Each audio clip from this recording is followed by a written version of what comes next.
청취자 여러분, 안녕하세요. 오늘 사연은 대전에서 40대 여성분이 보내주셨습니다.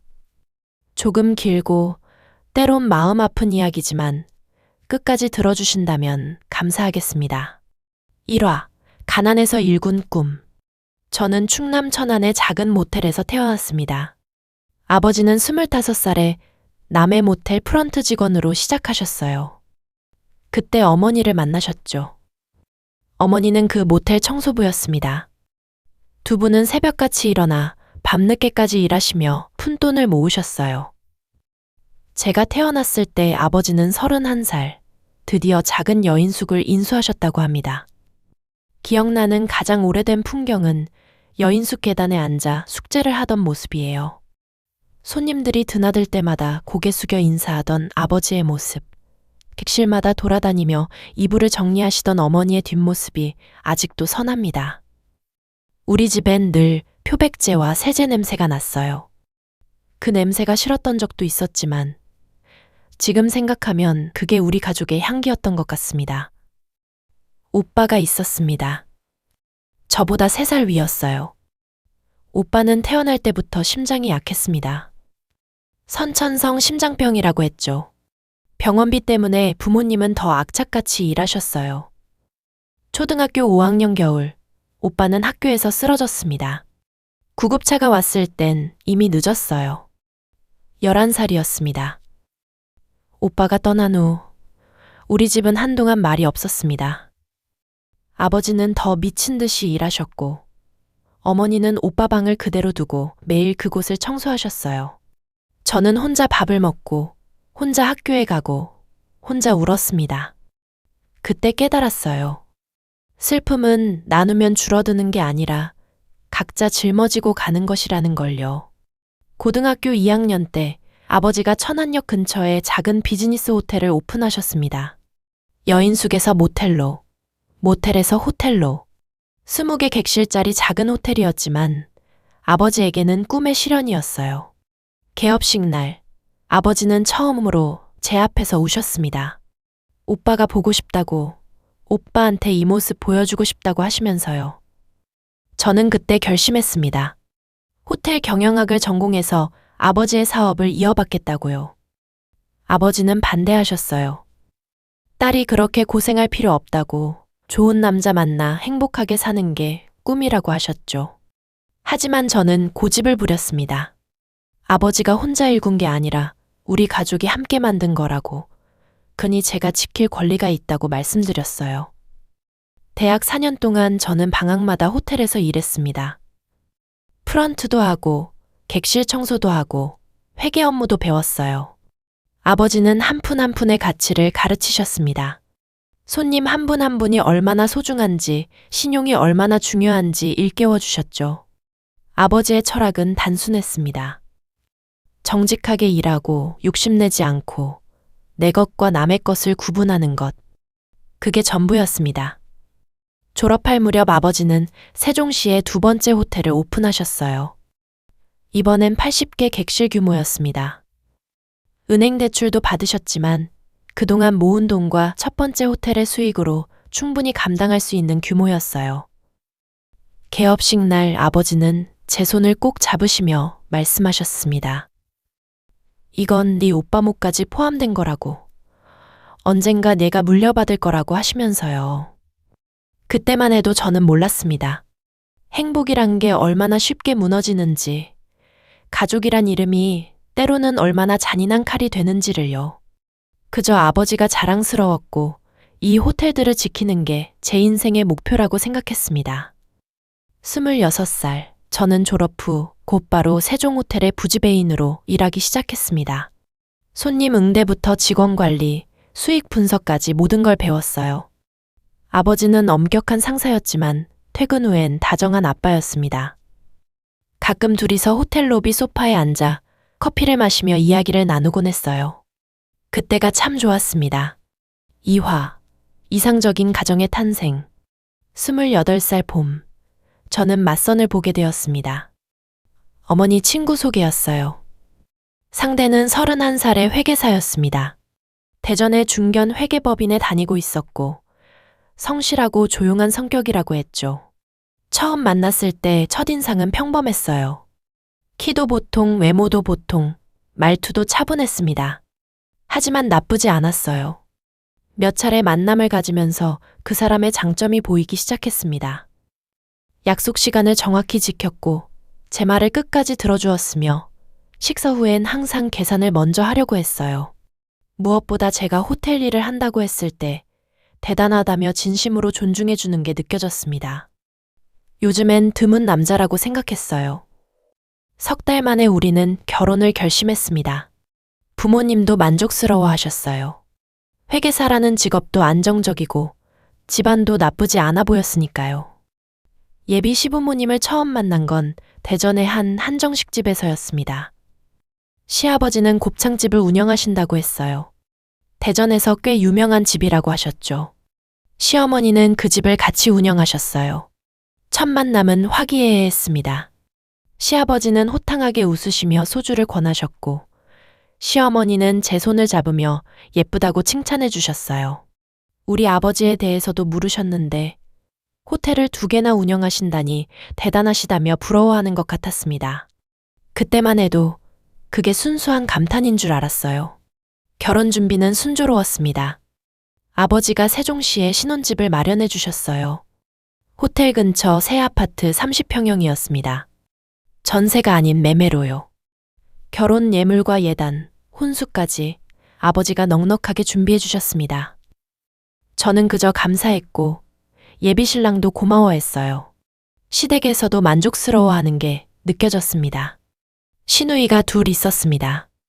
큰 시누이는 35살로 결혼해서 대전에 살고 있었고 둘째 시누이는 27으로 미혼이었어요. 큰 시누이는 첫 만남부터 다정했습니다. 동서 생겼다며 좋아하고 결혼 준비도 도와주겠다고 했죠. 둘째 시누이는 조금 달랐습니다. 둘째 시누이를 처음 만난 건 예비 시댁 집에서였어요. 명절도 아닌데 가족들이 다 모이는 자리였습니다. 둘째 시누이는 늦게 왔어요. 1시간이나 늦었는데 사과도 없이 그냥 들어와 소파에 털썩 앉았습니다. 저를 보더니 아, 형수 되는 분이시구나 하고는 핸드폰만 들여다봤어요. 식사 자리에서도 마찬가지였습니다. 시어머니가 음식을 차려주시는데 둘째 시누이는 이건 싫다, 저건 짜다며 불평만 했어요. 심지어 제가 가져온 선물을 보고는 이런 거 별로 안 좋아하는데 하고 내뱉었습니다. 순간 얼굴이 화끈 달아올랐지만 처음 만난 자리니까 참았어요. 예비 시어머니도 미안해하시며 저 애가 좀 버릇이 없다고 웃어 넘기셨습니다. 결혼식은 대전의 한 호텔에서 치렀습니다. 하객이 300명 정도 왔어요.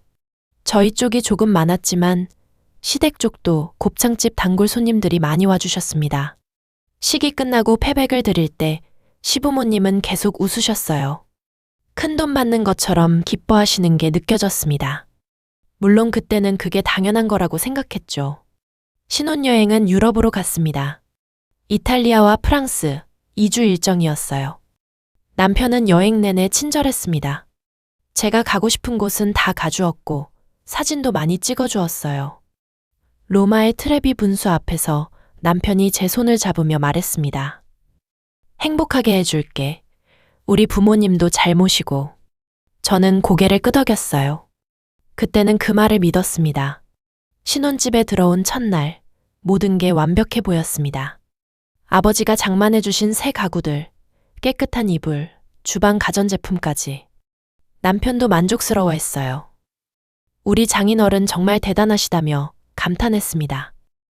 저는 웃으며 대답했어요. 우리가 잘 살면 되는 거라고요. 결혼 초기 몇 달은 정말 좋았습니다. 남편은 매일 퇴근 후 집에 바로 왔고 주말엔 함께 장을 보러 다녔어요. 저도 호텔 일을 계속했지만 남편은 이해해 주었습니다. 한 달에 2번씩 양가 부모님을 번갈아 찾아뵙고 명절엔 함께 차례를 지냈습니다. 평범하지만 행복한 신혼생활이었어요. 하지만 6개월쯤 지나면서 조금씩 균열이 보이기 시작했습니다. 3화 균열의 시작. 결혼 후 첫 명절인 추석이었습니다. 저희는 시댁에 갔어요. 큰 시누이 부부와 둘째 시누이도 모두 모였습니다. 시어머니가 음식을 많이 준비하셨는데 저도 거들었어요. 설거지며 청소며 신경 써서 했습니다. 예전 같으면 당연한 일이라고 생각했을 텐데 그날은 뭔가 이상했어요. 둘째 시누이가 소파에 누워서 텔레비전만 보는 거예요. 제가 부엌에서 땀 흘리며 일하는데 한 번도 도와주러 오지 않았습니다. 큰 시누이는 애들 돌본다고 바빴고 저 혼자 시어머니랑 일했어요. 끝나고 나니 허리가 끊어질 것 같았습니다. 저녁 식사 후 명절 용돈을 드리는 시간이 왔어요. 저희는 준비해간 봉투를 드렸습니다. 시부모님께 각각 50만 원씩, 시누이들에게 각각 30만 원씩이었어요. 남편이 정한 금액이었습니다. 시부모님은 받으시면서 고맙다고 하셨지만 표정이 밝지 않았어요. 큰 시누이가 봉투를 받고는 웃으며 말했습니다. 동생이 효자네. 동생이 효자야. 근데 둘째 시누이는 봉투를 받자마자 열어보더니 이게 하는 표정을 지었어요. 순간 분위기가 싸늘해졌습니다. 시어머니가 그러게. 요즘 젊은 사람들은 인심이 없어 하고 중얼거리셨어요. 집에 돌아오는 차 안에서 저는 남편에게 물었습니다. 금액이 적었던 건가? 다음엔 얼마를 드려야 할까? 남편은 한숨을 쉬며 대답했어요. 우리 엄마가 기대가 컸나 봐. 형수 집안이 호텔도 하고 그러니까. 그 말을 듣는 순간 뭔가 불편한 감정이 올라왔습니다. 하지만 그때도 참았어요. 그 후로 시댁과의 관계가 조금씩 달라지기 시작했습니다. 시어머니가 전화를 자주 하셨어요. 처음엔 안부 전화인 줄 알았는데 점점 요구사항이 늘어났습니다. 냉장고가 고장났는데 새로 사야 할 것 같다. 시아버지 차가 오래돼서 바꿔야 할 것 같다. 큰 시누이 애들 학원비가 부족하다는 시기였죠. 남편은 그때마다 돈을 보냈습니다. 제 동의도 없이요. 한 번은 통장을 확인하다가 깜짝 놀랐어요. 시댁으로 매달 평균 100만 원 정도가 나가고 있었습니다. 남편에게 따졌더니 부모님 용돈이라고 당연한 거 아니냐고 되물었어요. 저는 할 말을 잃었습니다. 어느 날 저녁 둘째 시누이한테서 전화가 왔습니다. 언니, 나 차 사고 싶은데 보증 좀 서줄 수 있어? 할부로 사려는데 직장이 없으니까 보증인이 필요하대. 저는 당황해서 남편한테 전화를 넘겼어요. 남편은 전화로 한참 이야기하더니 그래 하고 끊었습니다. 보증 서주기로 했다고 했어요. 저는 화가 났습니다. 시누이가 직장도 없으면서 차를 왜 사? 우리가 왜 보증을 서줘야 해? 남편은 짜증을 내며 대답했어요. 동생인데 그 정도는 도와줘야지. 당신은 너무 야박해. 야박하다는 말에 가슴이 철렁 내려앉았습니다. 결국 우리는 그날 처음으로 크게 싸웠어요. 보증은 서주지 않기로 했지만 둘째 시누이는 화를 냈습니다. 형수가 인색하다고, 돈 많으면서 동생 하나 못 도와주냐고 시어머니한테 전화했나 봐요. 다음날 시어머니한테서 전화가 왔습니다.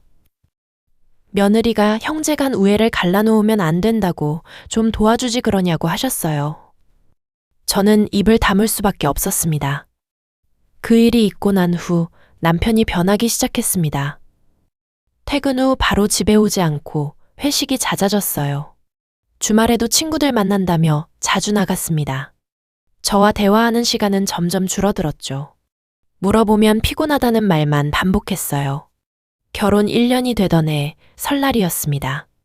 또 시댁에 갔는데 이번에는 더 큰 봉투를 준비했어요. 시부모님께 각각 100만 원씩, 시누이들에게 각각 50만 원씩이었습니다. 그래도 시어머니 표정은 여전히 불만스러워 보였어요. 식사 후 둘째 시누이가 제 옆에 앉더니 말했습니다. 언니, 나 다음 달에 여행 가는데 돈 좀 빌려줄 수 있어? 저는 거절했습니다. 미안한데 우리도 여유가 없어서. 둘째 시누이는 비웃듯이 말했어요. 호텔 2개씩이나 있으면서 여유가 없다고? 나 바보로 하는 거야? 그 말에 저도 참지 못하고 받아쳤습니다. 그 호텔은 우리 아버지가 평생 일해서 만드신 건데 왜 내가 당연하게 생각하는 거야? 순간 거실이 조용해졌습니다. 시아버지가 술잔을 탁 내려놓으며 말씀하셨어요. 며느리가 시댁 식구들한테 그런 식으로 말하면 되나? 시어머니도 거들었습니다. 그래, 우리가 당신네 호텔 돈 달라고 한 적 있어? 남편은 제 편을 들지 않았어요. 그저 조용히 하라며 저를 밖으로 끌고 나갔습니다. 차 안에서 남편이 말했어요. 왜 굳이 그런 말을 해서 분위기를 망쳐? 적당히 넘어가면 되잖아. 저는 울컥했습니다. 적당히 넘어가? 계속 참으라고? 언제까지 참아야 하는데? 남편은 한숨만 쉬었어요. 그날 밤, 저는 혼자 울었습니다. 이게 결혼 생활인가? 이게 가족인가 하면서요. 봄이 왔습니다. 시어머니한테서 전화가 왔어요. 곱창집 인테리어를 다시 해야 하는데 돈이 좀 필요하다고 하셨습니다. 얼마나 필요하냐고 물었더니 3천만 원 정도라고 하셨어요. 저는 깜짝 놀랐습니다. 3천만 원이요? 네.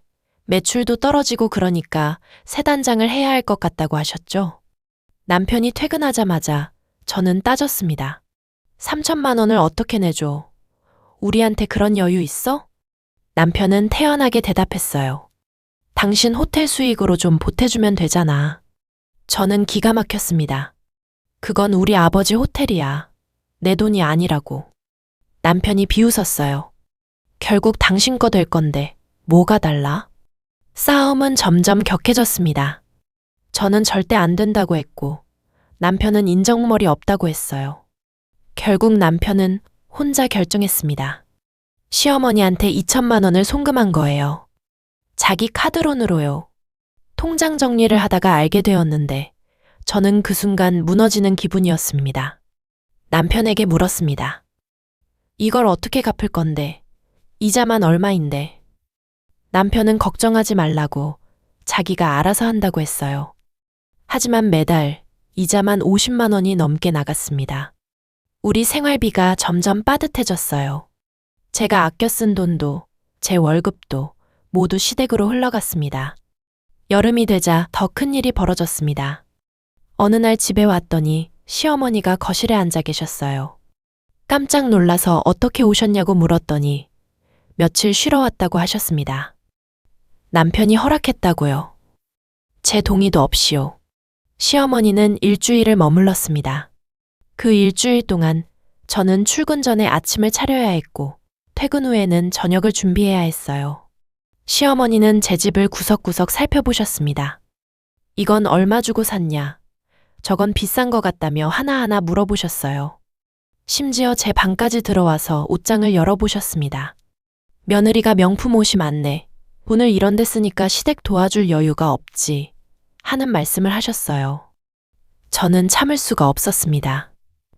시어머니가 가신 후 남편에게 따졌습니다. 왜 내 동의도 없이 어머니를 모셔왔어? 왜 미리 말하지 않았어? 남편은 뭐가 문제냐고 되물었어요. 우리 엄마가 친정 온 건데 당연한 거 아니야? 저는 한숨이 나왔습니다. 이건 우리 집이야. 내 집이기도 하다고. 남편은 비웃으며 말했어요. 장인어른 돈으로 산 집이니까 당신 것이라고 생각하는 거야? 그 말을 듣는 순간 모든 게 무너졌습니다. 결국 남편은 저를, 우리 결혼을 돈으로만 보고 있었던 거예요. 가을이 왔습니다. 결혼 2년 차였어요. 어느 날 제 신용카드 청구서를 보고 깜짝 놀랐습니다. 제가 쓴 적 없는 금액이 수백만 원씩 찍혀 있었어요.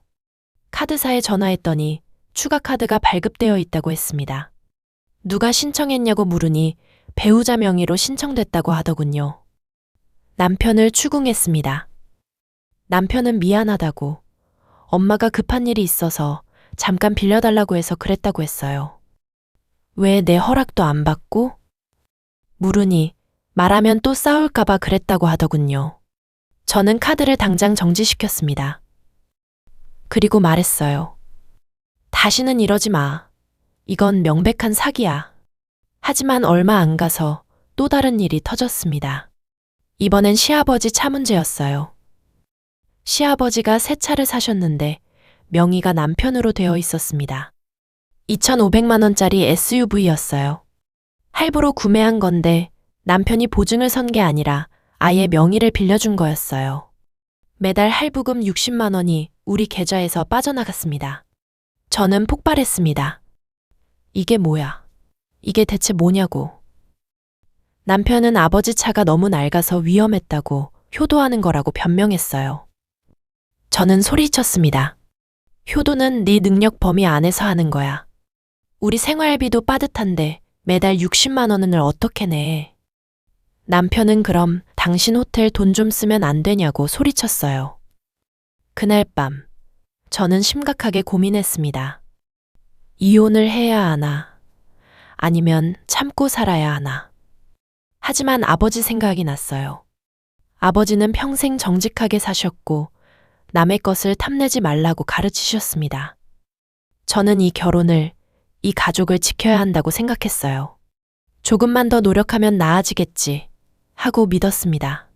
하지만 상황은 더 나빠졌습니다. 큰 시누이한테서 전화가 왔어요. 큰아이가 중학교에 들어가는데 학원비가 부족하다고 300만 원만 빌려달라고 했습니다. 저는 단호하게 거절했어요. 미안하지만 우리도 여유가 없다고요. 큰 시누이가 울먹이며 말했습니다. 동생이 그렇게 박정해? 우리 부모님이 동생 결혼시켜주고 집도 마련해준 거 생각 안 해? 저는 기가 막혔습니다. 그건 우리 아버지가 해주신 거라고. 시댁에서 해주신 게 아니라고 말했어요. 큰 시누이는 전화를 끊어버렸습니다. 그리고 시어머니한테 말한 모양이에요. 다음 날 시어머니가 전화해서 며느리가 그렇게 시댁 식구들을 무시하면 안 된다고 하셨습니다. 저는 지쳐갔습니다. 매일 밤 혼자 울었어요. 남편은 더 이상 저와 대화하지 않았고 주말이면 시댁에만 갔습니다. 저를 데려가지도 않았어요. 집에 돌아오면 시댁에서 맛있는 거 먹었다며 저한테는 뭐 해먹으라는 말도 없이 그냥 눕곤 했습니다. 어느 날 제 통장을 확인했습니다. 2년 동안 시댁에 간 돈이 5천만 원이 넘었어요. 명절 용돈, 생활비, 인테리어 비용, 차 할부금, 카드값까지 합치면 그 정도였습니다. 게다가 카드론 이자도 계속 나가고 있었어요. 우리 부부의 저축은 바닥이 났고 빚만 늘어갔습니다. 저는 결심했습니다. 아버지한테 말씀드리기로요. 사화. 아버지의 충고. 겨울이 왔습니다. 토요일 오후, 저는 천안호텔로 아버지를 찾아갔어요. 아버지는 로비 소파에 앉아 신문을 보고 계셨습니다. 제 얼굴을 보시더니 바로 아셨어요. 무슨 일 있냐고 안색이 안 좋다고 하시면서요. 아버지 집무실로 들어가 문을 닫고 저는 그동안의 모든 이야기를 털어놓았습니다. 시댁의 끊임없는 요구, 남편의 무단 대출과 카드 사용, 제 명의로 빌려간 돈들, 모든 것을요. 말하다 보니 눈물이 났습니다. 아버지는 제 손을 잡으시고 가만히 들어주셨어요. 이야기를 다 듣고 난 아버지는 한참 동안 말이 없으셨습니다. 창밖을 보시며 깊게 한숨을 쉬셨어요. 그러다 천천히 말씀하셨습니다. 정인아, 아빠가 네 이름을 지을 때 말이야. 정직할 정자에 어질 인자를 썼어. 정직하고 어진 사람이 되라고 그런 이름을 지어줬지. 아버지는 이어서 말씀하셨어요. 세상에는 두 종류의 사람이 있어. 자기 것을 스스로 일구는 사람, 그리고 남의 것을 탐내는 사람. 자기 것을 일구는 사람은 비록 느리더라도 결국 자기만의 것을 갖게 돼. 하지만 남의 것을 탐내는 사람은 아무리 많이 가져가도 결국 텅 빈 채로 남는 법이야. 아버지의 목소리는 조용했지만 단단했습니다. 네, 시댁 식구들은 지금 내 것을 탐내고 있어. 네가 번 돈이 아니라 내 뒤에 있는 것들을 탐내는 거지. 호텔도 너희 아빠 재산도 다 자기들 것으로 만들려고 하는 거야. 그런데 정인아, 그게 내 잘못이 아니야. 네가 착해서 그런 것도 아니고 그 사람들이 욕심이 많은 거야. 저는 물었습니다. 그럼 저는 어떻게 해야 하나요? 이혼을 해야 할까요? 아버지는 고개를 저으셨어요. 그건 내가 결정할 문제야. 하지만 아빠가 한 가지만 말해줄게. 한 번 선을 넘은 사람은 계속 선을 넘어. 그리고 내가 계속 허락하면 그 사람들은 네 모든 걸 가져갈 거야. 너도, 네 미래도, 심지어 내 아이가 생긴다면 그 아이의 미래까지도. 아버지가 제 어깨를 토닥이셨습니다. 정인아, 착한 것과 약한 것은 달라. 네가 착한 건 좋은 거야. 하지만 약해지면 안 돼. 네 것을 지킬 줄 알아야 해. 아빠가 평생 일해서 만든 이 호텔들, 이건 너를 위한 거야. 너와 내 아이들을 위한 거지. 내 시댁을 위한 게 아니야. 그리고 마지막으로 이렇게 말씀하셨어요. 남의 것을 탐내는 사람은 결국 자기 발로 무너지는 법이야. 네가 할 일은 그들한테 계속 줄 수 있는지 없는지 결정하는 게 아니라 내 선을 분명히 긋는 거야. 그 선을 넘어오는 사람한테는 단호해져야 해. 그게 너를 지키는 길이고 나중에 내 아이들을 지키는 길이야. 저는 울면서 말했습니다. 아빠, 저 너무 힘들어요. 아버지가 제 머리를 쓰다듬으셨어요. 알아, 아빠도 다 알아. 그래도 넌 강한 애야. 네 오빠 목까지 살아야 하는 애잖아. 포기하지 마. 아빠가 항상 내 편이야. 그날 저녁 아버지는 저를 호텔 식당으로 데리고 가셨어요. 둘이서 조용히 저녁을 먹었습니다. 아버지는 제가 좋아하는 음식만 골라서 주문하셨어요. 식사 내내 밝은 이야기만 하셨습니다. 어렸을 때 제가 얼마나 말썽쟁이였는지, 오빠가 저를 얼마나 아꼈는지, 엄마가 얼마나 저를 예뻐하는지. 식사를 마치고 나오는 길에 아버지가 말씀하셨어요. 정인아, 뭔가 큰 결정을 내려야 할 때가 오면 아빠한테 꼭 말해. 혼자 결정하지 말고. 저는 고개를 끄덕였습니다. 네, 아빠. 꼭 그럴게요. 그게 아버지와 나눈 마지막 긴 대화였습니다. 5화. 슬픔 속의 그림자. 그로부터 일주일이 지난 화요일 오후였습니다. 저는 세종호텔 사무실에서 일하고 있었어요. 오후 3시쯤 천안호텔 매니저한테서 급한 전화가 왔습니다. 목소리가 떨리고 있었어요. 부지배인님, 지금 당장 오셔야 할 것 같습니다. 사장님이 쓰러지셨어요. 머리가 하얘졌습니다. 전화기를 떨어뜨릴 뻔했어요. 뭐라고요? 무슨 말씀이세요? 매니저가 울먹이며 말했습니다. 로비에서 갑자기 쓰러지셔서 지금 119가 와 있습니다. 빨리 오세요. 차를 몰고 천안으로 달려갔습니다. 손이 떨려서 핸들을 제대로 잡을 수가 없었어요. 신호등도 제대로 안 보였습니다. 40분 걸리는 거리를 25분 만에 도착했어요. 호텔 앞에는 구급차가 서 있었습니다. 로비로 뛰어들어갔더니 아버지가 들것에 누워 계셨어요. 산소 마스크를 쓰고 계셨습니다. 눈을 감고 계셨어요. 구급대원이 말했습니다. 폐색전증으로 보입니다. 지금 바로 병원으로 가야 합니다. 보호자시죠? 같이 타세요. 구급차 안에서 아버지 손을 잡았습니다. 손이 차가웠어요. 아빠 정신 차려요. 저예요. 정인이에요. 하지만 아버지는 눈을 뜨지 못하셨습니다. 구급대원이 계속 심폐소생술을 했어요. 저는 기도했습니다. 제발 살려주세요. 병원 응급실에 도착했습니다. 의사들이 달려왔어요. 아버지는 응급실 안으로 들어가셨고 저는 밖에서 기다렸습니다. 어머니한테 전화했어요. 어머니는 집에서 주무시고 계셨는데 제 말을 듣고 바로 나오신다고 하셨습니다. 1시간이 지났습니다. 의사가 나왔어요. 표정이 어두웠습니다. 보호자분이시죠? 면담실로 오시겠습니까? 다리에 힘이 풀렸습니다. 면담실로 걸어가는 게 이렇게 힘들 줄 몰랐어요.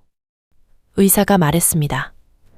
환자분이 폐동맥에 혈전이 생겨서 막힌 상태입니다. 폐색전증이라고 하는데 매우 위급한 상황입니다. 지금 응급수술을 진행하고 있지만 솔직히 말씀드리면 상황이 좋지 않습니다. 최선을 다하겠습니다. 어머니가 도착하셨습니다. 제 얼굴을 보시더니 무슨 일이냐고, 아버지는 어떻게 됐냐고 물으셨어요. 저는 울면서 설명했습니다. 어머니는 그 자리에서 주저앉으셨어요. 같이 대기실에서 기다렸습니다. 남편한테도 전화했습니다. 상황을 설명했더니 지금 회사 일이 있는데 나중에 갈게 하고 끊었어요. 나중에요? 지금 당장 와야 하는 거 아니에요? 물었지만 남편은 짜증 섞인 목소리로 알았다고만 하고 전화를 끊었습니다. 3시간이 지났습니다. 수술실 불이 꺼졌어요. 의사가 나왔습니다. 표정이 더 어두워져 있었어요. 최선을 다했지만 환자분이 수술 중에 심정지가 왔습니다. 소생술을 시행했지만 유감입니다. 세상이 무너졌습니다. 어머니가 비명을 지르셨어요. 저는 아무 소리도 나오지 않았습니다. 그냥 멍하니 서 있었어요. 의사가 미안하다는 말을 반복했습니다. 하지만 그 말이 귀에 들어오지 않았어요. 아버지와 마지막 작별을 했습니다. 차가워진 아버지 손을 잡았어요. 얼굴은 평온해 보였습니다. 잠든 것처럼요. 저는 아버지 귀에 속삭였습니다. 아빠, 사랑해요. 오빠한테 잘 가세요. 엄마랑 저 잘 지킬게요. 아빠가 만든 호텔도 잘 지킬게요. 약속할게요. 장례식장을 알아봤습니다. 천안의 큰 병원 장례식장으로 정했어요. 아버지가 평소 알고 지내던 분들이 많이 오실 거라고 생각했습니다. 호텔 직원들한테도 연락했어요. 모두 울면서 달려왔습니다. 빈소를 차렸습니다. 아버지 영정사진을 걸었어요. 5년 전 세종호텔 개업식 때 찍은 사진이었습니다. 환하게 웃고 계시는 아버지. 그 사진을 보고 있으니 눈물이 멈추지 않았습니다. 조문객들이 오기 시작했습니다. 호텔 직원들, 거래처 사람들, 동네 지인들, 친척들. 모두 슬퍼하며 조문했어요. 아버지가 얼마나 좋은 분이셨는지, 얼마나 정직한 사업가였는지 이야기했습니다. 저는 상주로서 고개 숙여 인사했어요. 시댁 식구들이 왔습니다. 시부모님, 큰 시누이 부부, 둘째 시누이. 그런데 이상했어요. 조문하는 표정이 형식적이었습니다. 시아버지는 고개만 한번 끄덕이고 밖으로 나가셨어요. 시어머니는 어머니한테 위로의 말을 건네긴 했지만 눈빛이 차가웠습니다. 큰 시누이는 제 옆에 잠깐 서 있다가 밖으로 나갔어요. 둘째 시누이는 빈소에 들어오자마자 핸드폰만 보고 있었습니다. 그 모습을 보면서 분노가 치밀어 올랐어요. 이 사람들한테 아버지는 뭐였을까? 그저 돈줄이었을까?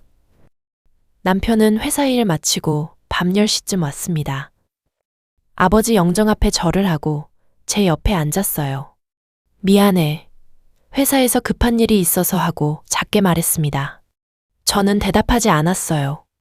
대답할 기력도 없었고 대답하고 싶지도 않았습니다. 시댁 식구들이 밖에서 모여 있는 게 보였어요. 뭔가 이야기를 나누고 있었습니다. 가끔 제 쪽을 보는 것 같았어요.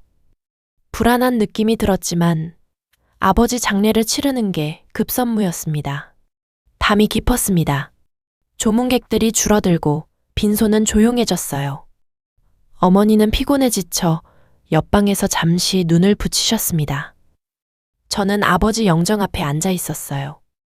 아버지 얼굴을 계속 봤습니다. 그때 작은 소리가 들렸습니다. 돌아보니 막내 시누이. 아니, 시누이 중에 제일 나이가 어린 분이 계셨는데 처음 만나는 분이었어요. 시댁에 막내 시누가 한 분 더 계셨던 겁니다. 해외에 있어서 거의 만난 적이 없었어요. 그분이 제 옆에 조용히 앉으셨습니다.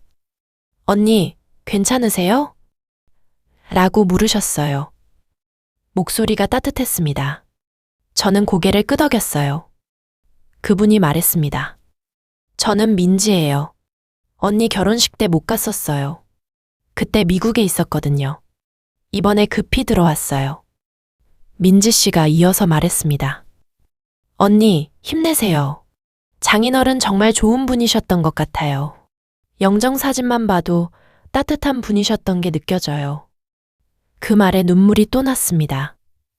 민지 씨가 제 손을 잡아주셨어요. 민지 씨는 계속 옆에 있어 주었습니다. 다른 시댁 식구들과는 달랐어요. 진심으로 위로해주는 게 느껴졌습니다.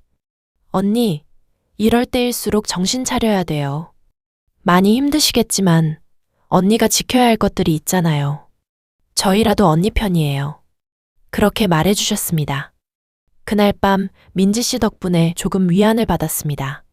세상의 모든 사람이 나쁜 건 아니구나. 시댁에도 좋은 사람은 있구나 하는 생각이 들었어요. 하지만 그것도 잠시였습니다. 사흘째 장례를 치르는 날 아침, 진짜 악몽이 시작되었습니다. 6화 위선의 가면. 발인 전날 밤이었습니다.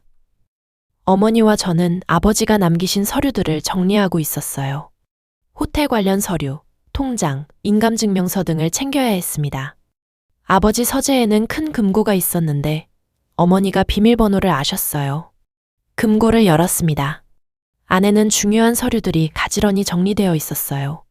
호텔 등기부 등본, 재산 목록, 은행 서류들, 그리고 봉투 하나가 있었습니다. 봉투 겉면에 정인에게라고 쓰여 있었어요. 아버지 필체였습니다. 손이 떨렸습니다. 봉투를 열었어요. 안에는 편지와 법률 서류가 들어 있었습니다. 편지를 먼저 읽었습니다. 정인아, 이 편지를 읽고 있다면 아빠가 이미 세상을 떠난 후일 거야. 미안하다. 더 오래 살면서 내 곁에 있어주지 못해서. 오빠 보러 먼저 가는 거라고 생각해다오. 아빠가 평생 일해서 만든 호텔 2채, 그리고 아빠 명의의 모든 재산은 내 어머니와 내가 상속받도록 이미 법적으로 정리해뒀어. 천안호텔은 네 어머니 몫, 세종호텔은 내 몫이야. 이건 아빠가 평생 일해서 만든 거고 너희들만을 위한 거야. 정인아, 사람을 조심해라. 특히 내 것을 탐내는 사람들을 조심해. 아빠는 내가 결혼한 후로 내 시댁이 어떤 사람들인지 계속 지켜봤어. 솔직히 말하면 마음에 들지 않았어. 그 사람들은 네가 가진 것만 보고 있었어. 이 유언장은 법적 효력이 있어. 공증도 받아뒀고 변호사도 선임해뒀어. 혹시 누가 네 재산을 탐내려고 하면 봉투 안에 있는 변호사 명함으로 연락해. 그분이 다 처리해 주실 거야. 정인아, 네 것을 지켜라. 아빠가 내게 물려주는 건 돈이 아니라 내 인생의 안전망이야. 함부로 남한테 주지 마. 네 남편이라고 해도 내 시댁이라고 해도 마찬가지야. 네 것은 내 것이야. 사랑한다 우리 딸. 항상 내 편이야. 아빠가. 편지를 읽는 내내 눈물이 멈추지 않았습니다. 어머니도 우셨어요. 아버지가 이 모든 걸 예상하고 계셨던 거예요. 법률 서류를 확인했습니다. 유언장이 있었고 재산분할 내역이 명확하게 적혀 있었습니다. 공증 도장도 찍혀 있었어요. 서류를 다시 금고에 넣고 잠갔습니다. 아무한테도 말하지 않기로 했어요. 특히 남편한테는요. 어머니가 말씀하셨습니다. 정인아, 내 아빠 말이 맞아. 네 것을 지켜야 해. 엄마도 도울게. 발인 날 아침이 왔습니다. 장지는 천안 근처 공원묘지로 정했어요. 아버지가 생전에 미리 마련해 두신 곳이었습니다. 장례 행렬이 호텔을 나설 때 호텔 직원들이 모두 나와 절을 했습니다. 아버지가 얼마나 사랑받으셨는지 그때 다시 한번 느꼈어요. 묘역에서 아버지를 안장했습니다. 오빠 옆에 나란히요. 흙이 덮어지면서 울음이 터져 나왔어요. 어머니도 친척들도 호텔 직원들도 모두 울었습니다. 하지만 시댁 식구들은 달랐어요. 시아버지는 고개를 들고 있지 않았고 시어머니는 팔짱을 끼고 있었으며 큰 시누이와 둘째 시누이는 서로 속삭이고 있었습니다. 그들의 시선이 제 쪽으로 향했어요. 계산하는 눈이었습니다. 마치 뭔가를 재고 있는 것 같은 눈이었어요. 그제야 저는 깨달았습니다. 아버지의 경고가 얼마나 중요했는지를요. 장례를 마치고 돌아오는 차 안에서 남편이 말했습니다. 너희 아빠가 남긴 재산이 많은가 봐? 남편의 질문이 계산적이었어요. 저는 대답하지 않았습니다. 남편이 자꾸만 물었습니다. 호텔이 2개라고 했는데 얼마 정도 돈이 남겨졌어? 저축이 얼마나 돼? 저는 짜증이 났습니다. 남편에게 말했어요. 지금이 무슨 시간이냐고.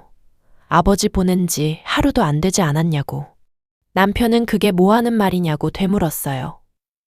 현실을 직시해야지. 장례 후 재산 정리는 빨리 해야 한다고 했습니다. 그 말을 듣고 분노가 폭발했습니다. 당신 아버지 장례할 때도 이렇게 했어? 어머니 하시는 이야기 하면서도 이렇게 했어? 너 정말 못됐어. 차가 고요해졌어요. 남편은 아무 말도 하지 않았습니다.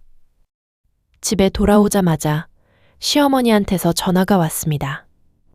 며느리 말이지. 장인어른이 남기신 재산이 있을 텐데 조용히 처리하지 말고 시댁 식구들한테 먼저 알려야 하는 거 아니냐고 했습니다. 저는 깜짝 놀랐어요. 어떻게 하셨어? 라고 물었더니 당신 같은 사람이 재산 정리를 조용히 할 리 없다고 하셨습니다. 그 말의 의미는 분명했어요. 재산을 나눠달라는 뜻이었습니다. 저는 단호하게 거절했습니다. 죄송하지만 아버지 재산은 어머니와 저 둘이서 정리하겠습니다. 시어머니가 화를 냈어요. 며느리가 이게 무슨 말이냐고. 우리 집안도 있는데 그렇게 자기중심적이냐고 했습니다. 저는 울면서 말했습니다. 이 돈은 시댁 것이 아니라 우리 아버지가 평생 일해서 모으신 거예요. 왜 시댁이 받아야 하는 거죠? 시어머니가 큰 소리를 쳤어요. 그게 뭐라고 하는 말이냐고. 우리 아들과 결혼해서 호텔까지 짓지 않았느냐고 했습니다. 제가 대답했습니다. 호텔은 아버지가 지으셨어요. 당신들이 지은 게 아닙니다. 시어머니는 전화기 너머에서 휘파람을 불듯 한숨을 쉬셨어요. 이런 못된 며느리. 그리고 전화를 끊어버렸습니다. 남편에게 상황을 알렸어요. 남편이 뭐라고 했냐고 물었더니 어머니가 자기 아들 철을 가지고 뭐라고 하냐고 비웃었습니다. 당신 어머니가 잘못하신 거 아니냐고. 제 말을 들으셔야 하는 거 아니냐고 했어요. 저는 기가 막혔습니다. 당신 어머니는 왜 방어하고 당신 아내는 왜 비난하는 거냐고. 남편이 대답했습니다. 당신이 우리 가족한테 잘못하고 있잖아. 당신 아버지 재산을 왜 자기 것처럼 독차지하려고 해? 그 순간 저는 남편의 진짜 모습을 봤어요. 그동안 착각했던 거예요. 남편이 착한 사람이라고 생각했는데 그런 게 아니었습니다.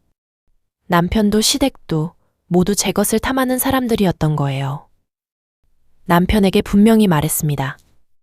당신한테는 이 재산과 관계없어요. 이건 우리 결혼 재산이 아니라 제 개인 상속 재산이야. 법적으로 당신한테 권리가 없어. 남편이 비웃었어요.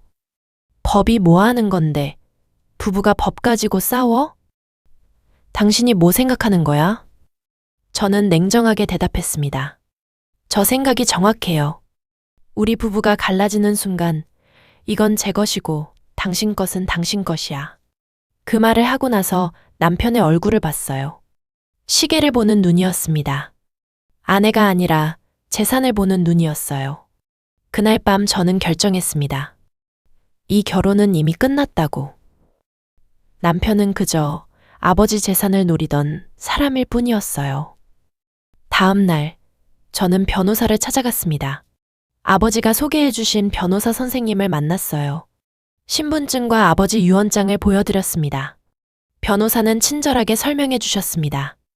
유언장이 명확하고 공증도 받아져 있으니 법적으로 문제가 없다고 했어요.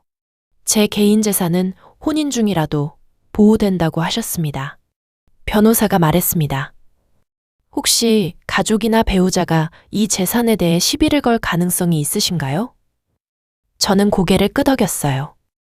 있어요. 제 남편과 시댁이 이 재산을 노리고 있어요. 변호사는 진지하게 말씀하셨습니다. 그렇다면 미리 조치를 취하는 게 좋겠습니다. 모든 계약서와 통장, 부동산 등기를 정확히 정리하고 필요하면 민사 고소를 대비해야 합니다. 저는 변호사 선생님께 남편과 호텔 경영권에 대해서도 상담했습니다. 남편이 호텔 통장에 접근할 수 있게 해줄 필요가 없다고 하셨어요. 남편이 직원으로 일하지도 않으니까요. 혹시 모르니 호텔 계좌를 분리하고 제 명의로 된 별도 계좌를 만드는 게 좋겠다고 조언해 주셨습니다. 저는 모든 조치를 취했습니다. 호텔 본사 계좌, 각 호텔 운영 계좌 등을 정리했어요. 변호사 선생님을 통해 세종호텔의 명의 등기를 확인했습니다. 제 개인 명의였어요. 호텔 지분도 확인했는데 역시 저 명의였습니다. 아버지가 이 모든 걸 미리 준비해 주셨던 거예요. 아버지 계좌들을 정리했습니다. 저축, 정기예금, 정기적금 등 총 8억 5천만 원이 있었어요. 호텔 보유 부동산 자산가 계산은 훨씬 더 컸습니다.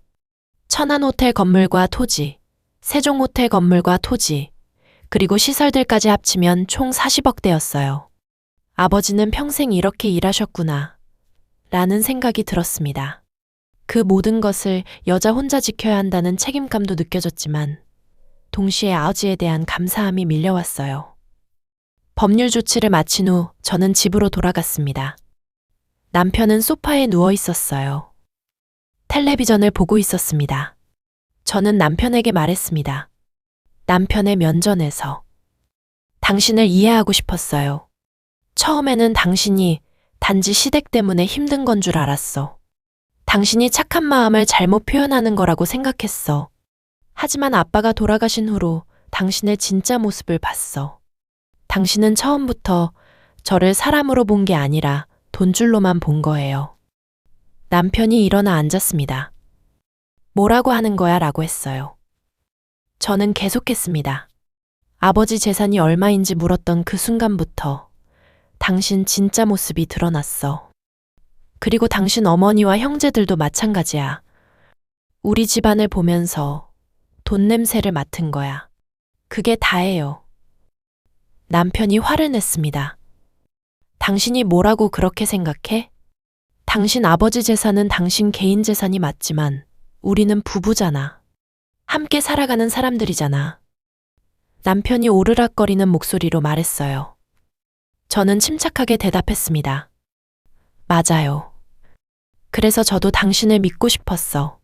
당신이 사람으로서 신뢰할 수 있는 사람이라고 생각하고 싶었어. 하지만 당신은 그 신뢰를 저버렸어요. 당신은 제 명의를 무단으로 도용했고 저도 모르게 돈을 썼고 시댁이 원하는 대로 다 해줬어. 아빠가 말씀하신 선을 넘은 거야. 그리고 그 선을 넘은 사람은 결국 무너져. 남편이 침묵했습니다. 저는 이어서 말했어요. 이제부터 우리 관계는 명확하게 정리될 거야. 우리는 부부이지만 재산은 분리된 거야. 그리고 당신이 한 일들에 대해서는 법적으로 대응할 거야. 호텔은 제 것이고 당신은 거기에 손댈 수 없어. 남편이 소리쳤습니다. 당신이 뭔데 그렇게 말해? 당신 혼자 다 한 거 아니잖아. 아버지 돈으로 다 한 거 아니야? 저는 차분하게 대답했어요. 네, 아버지 돈이에요.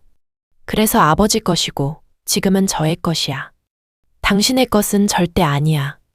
그날부터 우리는 한 집에 사는 타인이 되었습니다. 침대도 따로 쓰기 시작했고 식사도 따로 했어요. 저는 호텔 일에만 집중했습니다. 7화. 침묵의 응징. 한 달이 지났습니다. 남편과 시댁의 움직임이 보이기 시작했어요. 남편이 자꾸만 집 근처에 있지 않으려고 했고 친구들한테도 자주 만났습니다. 명백했어요. 다른 대책을 세우고 있다는 뜻이었죠. 시어머니한테서 자꾸만 전화가 왔습니다. 돈을 빌려달라고 시댁에서 어려움이 있다고 했어요. 저는 이번엔 단호했습니다. 미안하지만 빌려줄 수 없다고 했어요. 이전처럼 괜한 죄책감을 느끼지 않았습니다. 시어머니가 울먹이며 말했습니다. 아직도 시어머니라고 생각하지 않는 건가? 저는 진정성이 없는 연기라는 걸 알고 있었어요. 시어머니는 제 재산이 필요한 거지. 저를 걱정하는 게 아니었어. 그래서 울음도 진실이 아니었습니다. 저는 말했습니다. 당연히 시어머니라고 생각해요. 하지만 당신이 저를 어떻게 봐왔는지도 알게 됐어요. 저는 당신들의 돈주머니였어. 그렇게 생각하니 이제 뭐든 명확해져요. 전화를 끊었습니다. 이번엔 큰 시누이가 연락을 했어요. 언니, 엄마가 요즘 많이 힘들어 하시고 있어. 좀 도와줄 수 있을까? 저는 단호하게 거절했습니다. 제 형제나 시댁의 사정은 더 이상 제 책임이 아니라고 했어요. 큰 시누이가 상처를 받은 목소리로 말했습니다. 언니가 우리를 버리는 건가? 저는 대답했어요. 버리는 게 아니라 제 선을 긋는 거예요. 당신들은 계속 저를 이용하려고 했고 저는 그걸 받아줬어. 하지만 이제 그만이야. 큰 시누이도 전화를 끊었습니다. 그 후로는 아무 연락도 없었어요. 그 침묵이 더 크게 말해주고 있었습니다. 다 끝났다는 것을요. 그런데 정말 결정적인 순간이 왔습니다. 1달 반 후였어요. 남편이 호텔 서류를 찾고 있었어요. 집에 제 방에서 문서 상자들을 뒤지고 있었습니다. 저는 분노했습니다. 뭐를 찾는 거냐고 물었더니 남편이 당당하게 대답했어요. 당신이 숨긴 호텔 서류들. 우리 변호사가 있다고 했어. 당신 아버지 재산에 대해 이의를 제기할 수 있다고. 저는 기가 찼습니다. 당신 미쳤어? 남편이 말했어요. 당신이 미쳤지. 당신 혼자 다 가지려고. 우리 가족은 우리 가족이야. 함께 나눠야지. 저는 침착함을 유지했습니다. 당신이 한 일들을 알고 있어요. 제 명의를 도용했고, 저 모르게 대출을 받았고, 호텔 명의를 자신의 것처럼 말했던 것도 알고 있어. 당신을 이용했던 시댁이 한 짓들도 다 알고 있어. 그리고 변호사한테 이미 다 보고했어. 남편의 얼굴이 창백해졌습니다. 뭐라고? 저는 침착하게 말했어요. 당신이 한 모든 횡령과 사기 행위에 대해 법적으로 대응할 거야. 호텔은 제 재산이고 당신은 거기에 손댈 수 없어. 단호한 목소리로요. 남편이 화를 냈습니다. 이 미친년, 당신 남편을 고소하려고? 제가 대답했어요. 당신이 남편이 아니야. 당신은 그냥 저를 이용했던 사기꾼일 뿐이야. 그 순간 저는 아버지의 말을 생각했습니다. 남의 것을 탐내는 사람은 결국 자신의 발로 무너진다고 하셨어요. 남편이 그렇게 될 차례였어요. 변호사와 상담한 후 저는 모든 증거를 정리했습니다. 남편이 제 카드를 무단 사용한 기록, 호텔 계좌에서 인출된 기록들, 명의로 빌려간 차의 할부금 내역, 그리고 아버지 시대 때 남편이 시댁에 보낸 돈들의 기록까지요. 법원에 이혼 소송을 제기했습니다. 동시에 배우자의 재산 무단 도용 혐의로 고소도 했어요. 변호사는 모든 절차를 진행했습니다. 경찰 고발, 검찰 송치, 재판까지요. 남편은 처음엔 저를 협박하려고 했습니다. 당신이 이러면 나도 안 놔둔다고. 우리 엄마한테 이런 거 하면 우리 엄마도 가만히 있지 않을 거라고 했어요. 하지만 모든 법률 대응이 명백했습니다. 증거도 충분했고 법은 제 편이었으니까요. 결국 남편은 항복했습니다. 변호사를 선임해서 합의를 제안해 왔어요. 하지만 저는 합의를 거절했습니다. 끝까지 법적으로 대응하기로 했어요. 왜냐하면 이건 제 문제만이 아니었기 때문입니다. 아버지가 남겨주신 가치관을 지키는 일이었어요. 재판이 진행되면서 모든 진실이 드러났습니다.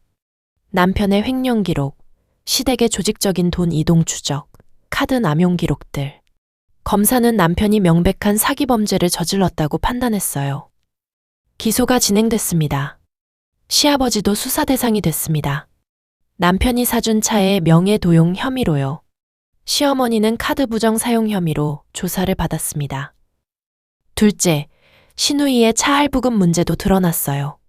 모든 게 하나의 사기 조직처럼 연결되어 있었던 거예요. 대전 곱창집도 수사를 받게 됐습니다.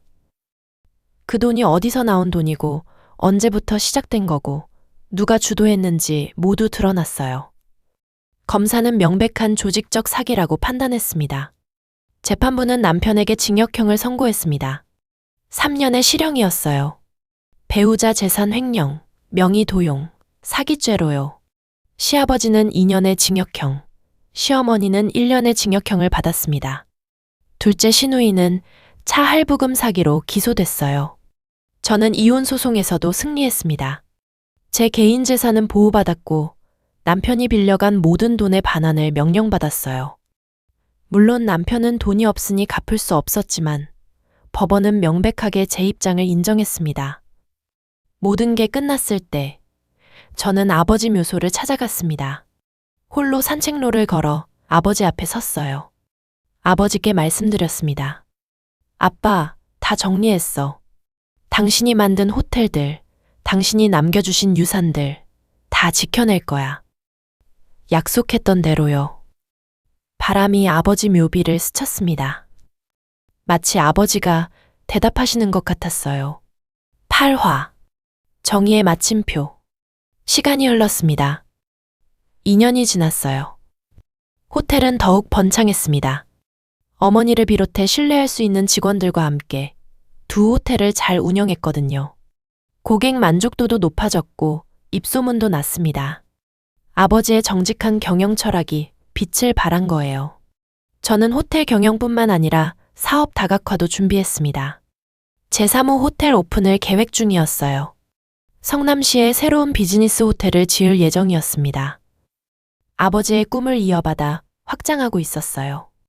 어느 날 저는 대학생이 된 제 아들과 함께 호텔을 다니고 있었습니다. 아들은 고등학교를 졸업하고 대학에서 경영학을 공부하고 있었어요. 아들이 물었습니다. 엄마, 이 호텔이 할아버지가 만드신 거야? 저는 고개를 끄덕였어요. 네, 할아버지가 평생 일해서 만드신 거야. 당신도 태어나기 전에 할아버지가 돌아가셨지만 할아버지의 정신은 이 호텔에 남아있어. 아들이 물었어요. 엄마는 이 호텔을 언제부터 운영했어? 저는 아들을 로비로 데려갔습니다. 호텔 로비 벽에는 큰 사진이 걸려 있었어요. 아버지의 사진이었습니다. 아버지가 첫 번째 호텔 개업식 때 찍은 사진이에요. 환하게 웃고 있는 아버지의 모습이 그대로 고정되어 있었습니다. 저는 아들에게 말했습니다. 보여, 이게 할아버지야. 할아버지는 평생 정직하게 일하셨어. 작은 모텔에서 시작해서 호텔 2채를 만드셨어. 그 과정이 얼마나 힘들었는지 우린 상상도 못해. 하지만 할아버지는 절대 정직함을 잃지 않으셨어. 아들이 물었습니다. 엄마는 왜 이런 이야기를 자꾸 해? 저는 무릎을 꿇고 아들의 눈을 맞춰봤습니다. 우리 가족에게는 아주 중요한 법칙이 있어. 그건 남의 것을 탐내지 말라는 거야. 절대 남의 것을 손대지 마. 그게 당신을 지키는 길이고 당신의 미래를 지키는 길이야. 아들이 심각하게 고개를 끄덕였습니다. 알겠어, 엄마. 저는 아들을 일으켜 세웠어요. 세상에는 2가지 사람이 있어. 자기 것을 정직하게 일구는 사람과 남의 것을 탐내는 사람. 당신은 전자가 돼야 해.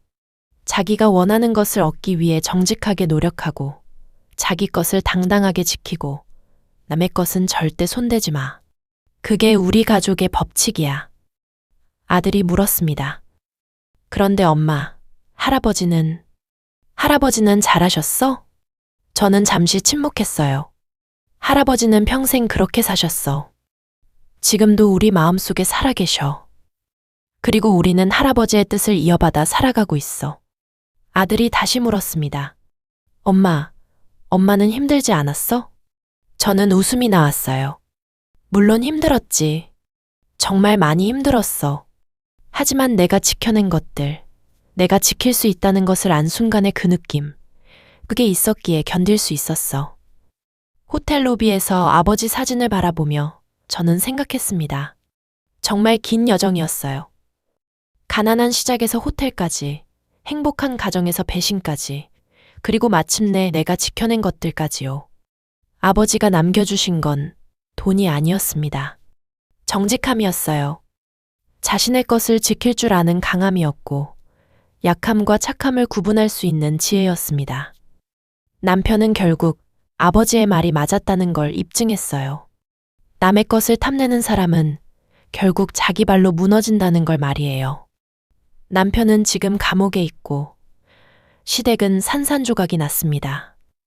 시아버지는 출소 후 아무도 찾지 않는 외딴 시골로 내려갔고 시어머니는 큰 시누이 집에서 의존적으로 살고 있어요. 둘째 시누이는 다른 도시로 내려가 새로 시작했다고 들었습니다. 하지만 민지 씨는 달랐어요. 아버지 장례식 때 제 곁에 있어주던 그 시누이는 이후 저와 연락을 유지했습니다. 영상통화도 하고 명절에는 선물도 보내주고 가끔은 호텔에 와서 저와 함께 차를 마시곤 했어요. 민지 씨는 정말로 제 가족이 되었습니다.